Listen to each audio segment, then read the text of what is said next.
It's once again time to start previewing Arizona State's game tomorrow against Washington State on this edition of the Locked On Sun Devils podcast. You are Locked On Sun Devils, your daily podcast on the Arizona State Sun Devils, part of the Locked On Podcast Network, your team every day.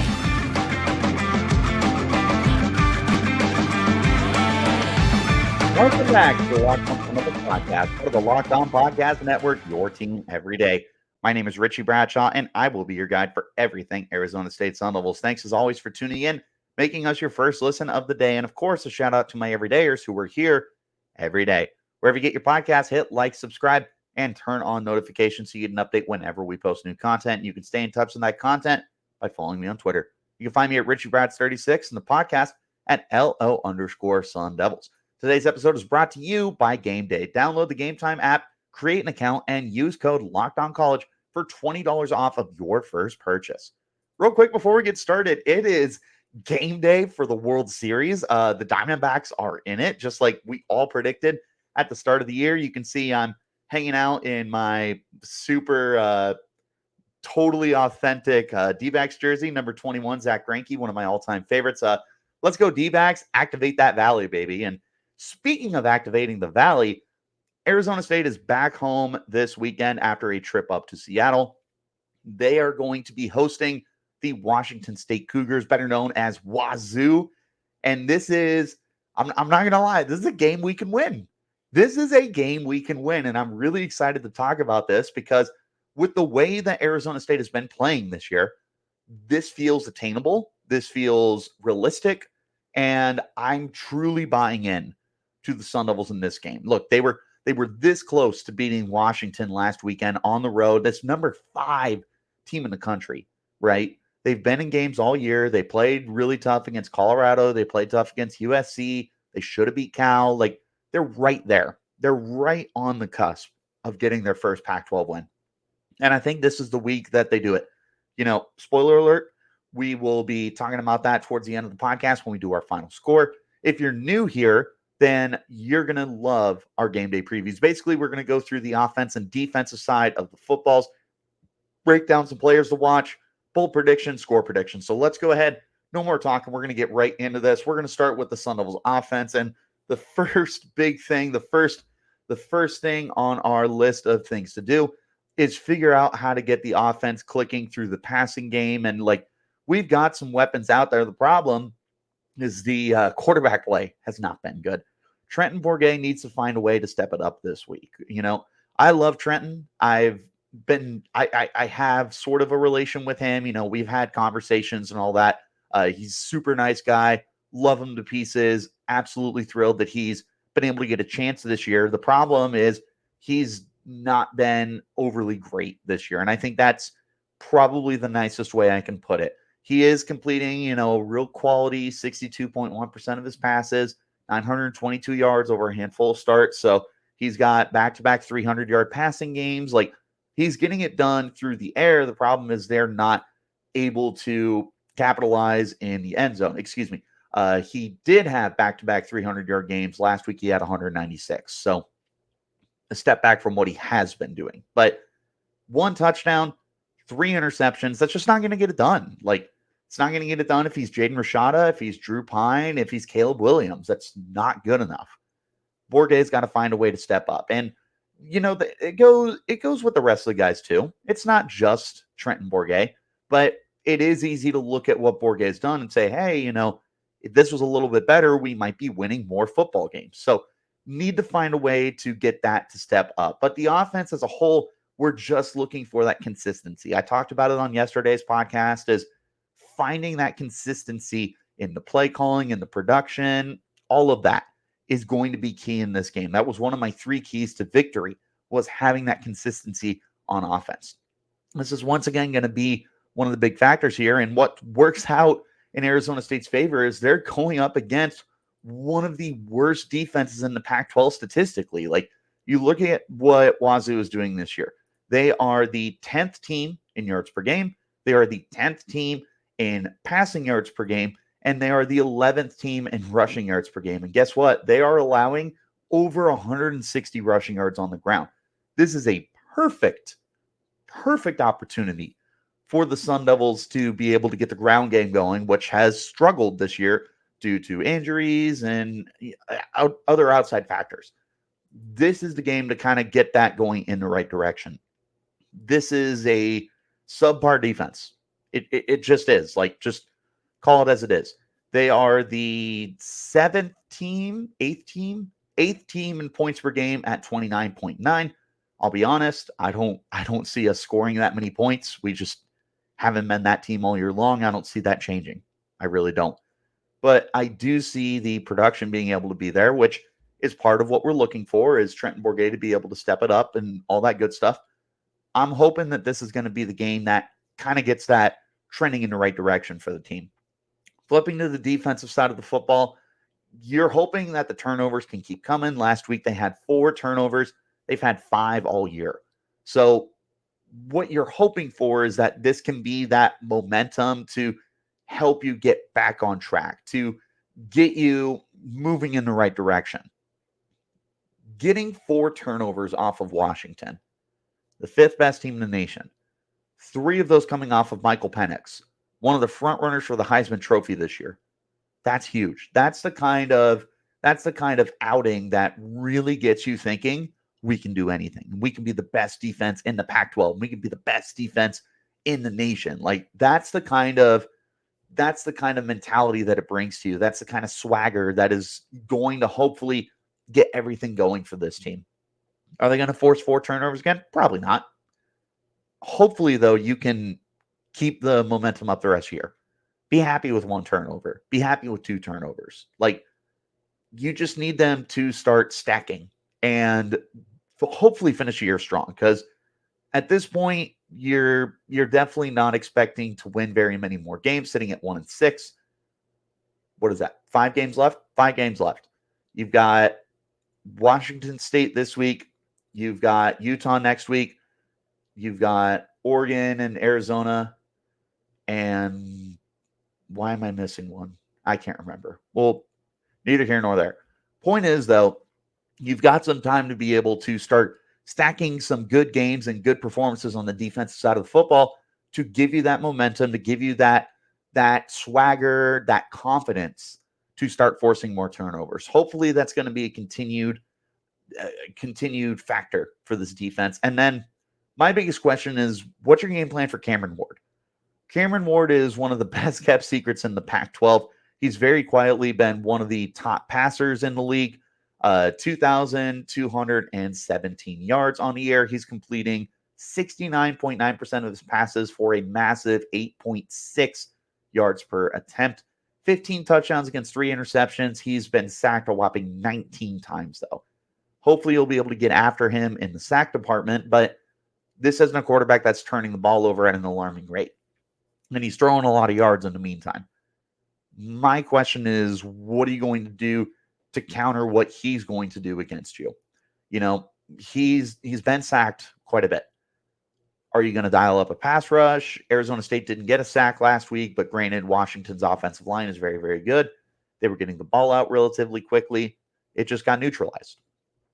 Other than that, though, the Sun Devils pass rush has been pretty lively this year. 18 sacks through 7 games. They have 2 games without a sack, though. So they're doing really good. Prince Dorbaugh, BJ Green, Deshaun Mallory, those guys are big difference makers on the defensive line. You're hoping that that's going to be kind of one of the aspects that kind of propels you to a win in this game. You need the pass rush to get back on track so that you can start winning some more football games, and this is a great opportunity to do it against an offensive line that's just subpar. Call it as it is. This is your opportunity to get that pass rush back on track. But overall, your game plan for what to do with Cameron Ward is going to be one of the biggest storylines that I'm going to be paying attention to. What's your game plan? Are you going to rush 4? Are you going to rush 7? What's your coverage look like? How are you going to be adjusting for this passing game? Because they have quite a few capable receivers that we'll be talking about in just a moment here. But whatever you roll out on the defensive side of the football, I'm going to be paying attention to what your game plan is to, kind of try and neutralize Cameron Ward. Today's episode is brought to you by our friends over Athletic Brewing Company, which provides us with our game changer of the week. Much like Elijah Badger, Athletic Brewing has completely changed the non-alcoholic beer game. They make non-alcoholic beers that actually taste good. Elijah Badger's ability to attack every level of the field with his route running and create after the catch is beyond exceptional. He's been a true difference maker, just like Athletic Brewing. They've changed the non-alcoholic beer game and make non-alcoholic beers that actually taste good. They win all sorts of global competitions that brewers are involved in with drinks that have actual real alcohol. They're fit for all times, so you can drink them anywhere, anytime, and make everything more enjoyable. You can find Athletic Brewing Company's non-alcoholic brews at a store near you. You can also get them online at athleticbrewing.com. First-time customers can use the code LOCKEDON and get 50% off your order. That's code LOCKEDON at checkout for 50% off at athleticbrewing.com. Near beer, exclusions and conditions apply. Athletic Brewing Company, fit for all times.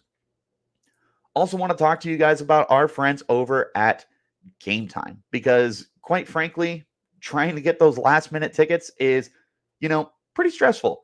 But Game Time takes that out of the way and helps you get those last minute tickets without having to stress. They are a terrific company. You can see the view from your seat before you buy it, so you know exactly what to expect. They have all the prices shown to you with the total upfront, so you know you're getting a great deal without any hidden fees, and you can buy your tickets within seconds. Just 2 taps and you got them. They have deals for tickets right up to the start of the event or even an hour after it starts. It's a great place to get your last minute tickets, and I'm sure that a lot of you guys are going to be looking for all sorts of fun games to go to, whether it's Arizona State or the Cardinals. I know that I'm getting my Baltimore Ravens tickets for this Sunday through Game Time. Take the guesswork out of buying tickets with Game Time. Download the Game Time app, create an account, and use code LOCKEDONCollege for $20 off your first purchase. Terms apply. Again, create an account and redeem code LOCKEDONCollege. That's LOCKEDONCOLLEGY for $20 off. Download Game Time today. Last minute tickets, lowest prices guaranteed. If you guys haven't checked out the Locked On College Football Kickoff Live on Fridays, then what are you doing? And don't worry if you missed it today. It is still on all of our Locked On College channels, every single one of them. They go live 11 a.m. Eastern on every Locked On College YouTube channel. They cover playoff implications, the conference rivalry games, and go in-depth like only Locked On can, including insight and analysis from our stable of Locked On College hosts covering their team every day. Find Locked On College Football Kickoff Live every Friday, 11 a.m. Eastern on any and all Locked On College YouTube channel. You won't want to miss it. We promise you. I'm going to be tuning in. I missed it this morning. Like I said, it's still on the page. Check it out. So much fun. The guys know what they're talking about. Let's go ahead and take a look at the Wazzu Cougars to watch out for in this game. First one, obviously, Cameron Ward. I'm not going to spend too much time talking about him because I've already talked about him. He is a really, really good passer. He was good last year in his first year at Washington State. He threw for over 3,200 yards, 23 touchdowns, 9 interceptions. He also had 5 scores on the ground. Keep in mind that this was a quarterback that was adjusting to Power 5 competition. He had previously played at Incarnate Word, so quite the jump up in competition. He played well last year, playing even better this year. I would anticipate he's probably going to come back for next year as well. At 6'2", 223, he's got the prototypical size. He's got a good arm. He's got mobility. He can do a little bit of everything for you. He is a very good quarterback. What your game plan is against him is going to be one of the most important factors that I'm going to be paying attention to in this game. I don't know what your game plan is for him. I imagine the pass rush is going to be pretty dialed in. I'm excited to see it, but I'm also really, really curious to see what you're going to do with this receiving game. They've got 3 guys with over 400 yards, 2 guys with over 500 yards. You got Kyle Williams is your leading receiver right now with 549 yards, a very healthy 14.4 yards per catch. He's a junior, 6 foot, 187. First year at Washington State, he's already going to have a career best compared to his 3 previous seasons at UNLV. You've also got Lincoln Victor. He's a smaller guy at 5'9", 177. Hasn't stopped him from having 522 yards. He's in his third season with Washington State. He's going to be a factor. And then Josh Kelly is the other receiver here, 6'1", 192. His first year after playing 4 seasons at Fresno State, 433 yards, very healthy, 13.5 yards per reception. Of those 3, they have combined for 12 of the team's 17 receiving touchdowns. I don't know who's the true number one. I don't know who's going to beat us the most, but I'm going to be paying attention to those 3 guys. The run game, pretty non-existent. They're averaging just 3.1 yards per carry. Their number one running back is 2.9. I'm not really worried about the rushing attack. Now, I would say that, and then knowing karma, they're going to end up killing us in the run game. But I'm really not worried about them at all. It's going to be the passing attack that I'm going to be paying attention to. Defensively, Kyle Thornton is somebody to keep an eye on. He's their middle linebacker, 6'1", 222 pounds. He is already off to a career year, 54 tackles, only 18 of them solo, 36 assisted. I don't really know if he's going to be someone that I'm losing sleep over, but it's obvious to keep an eye on him. Where I am going to be paying attention is their 2 defensive ends. First one, Ron Stone Jr. He's been a factor for a minute. He's been at Washington State for a little while. He is a senior for the team. I believe this is last year. He's played all 5 seasons there. Already 3 sacks on the year. He's a beast. And he's been somebody that we've known about for a little while now. If you have been a true Pac-12 fan, you know who Ron Stone Jr. is. He's someone that I'm going to be keeping an eye out on. I don't really know if we have a plan to neutralize him. I know the Sun Devils offensive line has been able to play solid this year, especially with Trenton Bourguet under center, where they're just able to get the ball out quickly. That's what they're going to have to do because Ron Stone is a beast. And the guy opposite him, Brennan Jackson, has also been able to get some good work in. He's got 3.5 sacks on the year. He's also a senior. He's also played all 5 years at Wazzu. He's another certified stud. 6'4", 264 for him. When you got bookend pass rushers like they do there, going to be really interesting to see what your game plan is for them. In the secondary, they've got a lot of guys with pass deflections. They've actually broken up 28 passes this year. Cam Lampkin is their leading guy with 7. He's one of their defensive backs. Shaw Smith-Wade has 6. They've got Jaden Hicks with 4.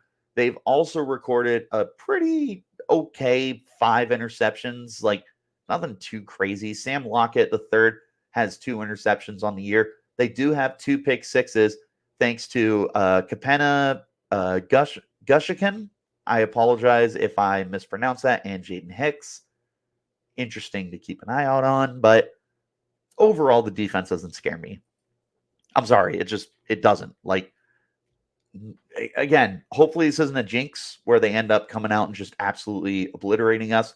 Obviously, our offense isn't exactly the most deadly in the world, which could lead to one of their better performances this year. But I truly do think that Arizona State's offense should be able to handle anything that Wazzu throws at you. Have some very interesting bold predictions that we'll go over here in just a moment. But bottom line, this is a underachieving defense, but between 2 bookend pass rushers and some opportunistic defensive backs, there's still guys that you need to keep an eye out on in this game. Got to talk to you guys about our friends over at Prize Picks, because Prize Picks is daily fantasy made so much fun. I have had so much fun this year, winning up to 25 times my money this season. It's really simple. Pick 2 or more players and an over-under on their projected stats and place your entry. You can take a look at rushing yards for guys like Derrick Henry, for guys like Saquon Barkley.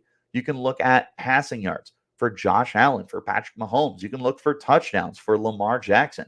You can look at receiving yards for Tyreek Hill. Like, everything is there for you. It's so much fun. It's so simple. And they offer weekly promotions that can lead to big payouts like Taco Tuesday. Each Tuesday, Prize Picks discount select player projections up to 25% to provide even more value. And now they offer Apple Pay for quick and easy deposits into your account this football season. Go to prizepicks.com/lockedoncollege and use the code lockedoncollege for a first deposit match up to $100. Again, go to prizepicks.com/lockedoncollege and use the code lockedoncollege for a first deposit match up to $100. Prize Picks, daily fantasy sports made easy. Again, I really appreciate you guys tuning in wherever you get your podcasts. Hit like, subscribe, turn on those notifications so you get an update whenever we post new content. Of course, you can stay in touch with that content by following me on Twitter at Richie Bradshaw36 and the podcast as well at LO_Sun Devils. It's time for the best part of this show, and that is our bold predictions. 2 on offense, 2 on defense, a final score. Let's not waste any time and get right into this. On the offensive side of the football, I'm thinking Elijah Badger, the guy I mentioned earlier as our game changer of the week, is going to go off. I am predicting a season high in receiving yards for him, which would be 135 or more. I imagine the volume is going to be there for him. It's pretty much been there all year. 41 catches on the year. Next closest is Guillory with 21. 20 more receptions than the next closest guy. Badger is a beast. Absolute monster. He has been pretty much all year outside of his first game against Southern Utah, where he only played the second half. He's been a beast in every other game. He's just one of the most important players to the Sun Devils. If you look at the wide scope of things in the Pac-12, he's one of the most important players to a single team. Like what Badger is to your offense. You take him out of it, it's a mess. It is not a great team, which is why Badger is so vital to everything you do. And I think that this is going to be a game where he's going to be able to take advantage of a suspect pass defense. Washington State's giving up 275.4 yards per game. Trenton Bourguet has been able to air the ball out pretty well, and a lot of that is because of what Badger has done for you. Last week, 8 catches, 50 yards, not his best performance, but again, volume. Wouldn't be surprised if Badger was north of 7 catches again. Wouldn't be surprised if he was double digit, but I do think that this is going to be a season best for him. Hopefully he's able to find the end zone. I'm saying 135 or more yards. I'm also going to say that this rushing offense is going to get things going. Mentioned earlier that this is the 11th best defense in rushing yards per game. They're allowing 161.6 yards on the ground. Cameron Scadaboo is good. Carlos Brooks is good. Kyson Brown is good. They got everyone rolling in the right track right now. This is a team that I anticipate is going to have a pretty good day running the football. They are much better than what the box score would suggest. This is going to be a good game for them. I'm saying that Scadaboo, I'm saying that Brooks, I'm saying Brown, White, whoever, Trenton Bourguet. I think that these guys are going to have a very successful day on the ground. I don't know necessarily if they're going to go for 200 or anything, but I am predicting at least 120 rushing yards. So a little less than what they're giving up per game, but I still think that it's going to be a really good day. And I'm going to say that the rushing attack combines for 2 touchdowns. Maybe it's 2 to Scadaboo. Maybe it's 1 Bourguet and 1 Kyson. I don't know. But 2 touchdowns, I'm going to say 120 rushing yards. I'm willing to bump it to 140, but I'm going to sit firm at 120 for right now. I don't know, man. Like, as bad as Washington State's defense has been, Arizona State's offense has been equally bad. I wouldn't be surprised if they got 140. I'm sticking at 120 for right now. Defensively, I'm going to say the Sun Devils get 4 sacks. They're going to rebound from last week where they didn't get any sacks. They're going to have a really good day against a suspect offensive line. Dorbaugh's good. Green's good. Mallory's good. CJ Fight has started to get some more snaps. Hopefully, Clayton Smith is finally able to get going.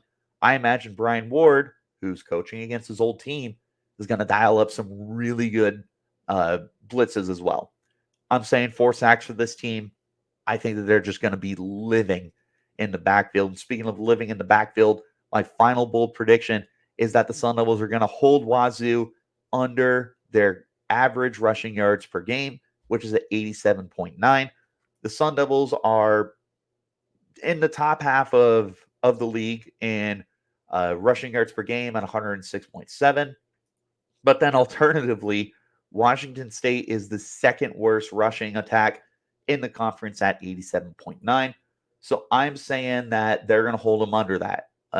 Maybe it's 87 flat since it's pretty much 88. I think they're going to have a really good day here. Again, Washington State as a team is averaging just 3.1 yards per carry, and their leading rushers 2.9. They're going to be able to take the rushing game out of this game. I firmly believe that, especially with how good the defense has played this year. That's a prediction that I feel pretty darn good about. I'm curious what they do through the air, because you take away the run game, you're going to force Cam Ward to pass, and Cam Ward's pretty good through the air. That's where I'm curious. But as far as the ground game goes, I'm going to say we neutralize that. Final score, I'm taking Arizona State in this game. I will not apologize for that. I got ASU 24-20. Not a very high scoring game. I understand that, but I'm also taking into account that Arizona State is dead last in points per game at 17. Washington State, very, very quality, 32.9 points per game. That puts them in the top half of the league as the number 6 team, but I'm still saying ASU's defense is going to step up in this game. It also helps that Washington State is on a bit of a skid right now. They've dropped their last 3 games. They are not really doing too much on offense. In those 3 games, their best was 24 points. They have 24 points. They have 6 points. They have 17 points. They're trending down. I'm saying they're going to get this figured out. I'm saying that Arizona State's going to be able to win this game defensively, if nothing else. I got Arizona State in this game. What are your bold predictions? What's your final score? Who are you guys looking out for? Let me know in the comments, or you can hit me up on Twitter at RichieBrads36 and the podcast as well at LO_Sun But as always, I appreciate you guys for tuning in. Remember, wherever you get your podcast, to hit like, subscribe, turn on notifications so you get an update whenever we post new content. Again, like, subscribe, hit those notifications. I will see you guys soon to break down this game. Also, let's go Diamondbacks. Till then, you keep it locked here on Locked On Sun Devils.